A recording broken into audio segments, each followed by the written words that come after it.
Εργαζόμενοι ραδιοκορασίδη. Ελάτε παιδιά απόψε. Απόψε παιδιά που γυρίζει. Πραγματικά θα ήθελα να ξέρω πότε και ποιος θα ασχοληθεί με την υπόθεση ραδιοκορασίδη. Εδώ εμείς κύριε. Εμείς κύριε ήρθατε ποτέ και είπαμε όχι. Κάτι κολαούζι με είχαν βρει την άλλη φορά. Και τους είπα ελάτε από εδώ να τα πούμε και εξαφανίστηκαν. Γιατί τα άρπαξαν.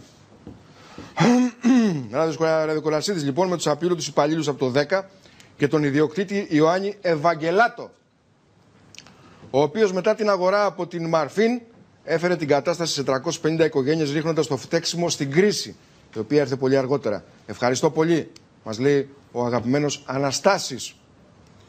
Το ράδιο Κορασίδη, εδώ είμαστε. Δεν φοβόμαστε να βγάλουμε κανέναν, διότι δεν λαδωνόμαστε από κανέναν. Να έρθεις και εσύ να αφήσεις τα τηλεφωνά σου στο 6946-3577-33, τώρα να πάρεις τηλέφωνο, τώρα, και να τα αφήσεις στις κοπέλες. Στις κοπέλες. Και να έρθεις εδώ τη Δευτέρα να μιλήσουμε.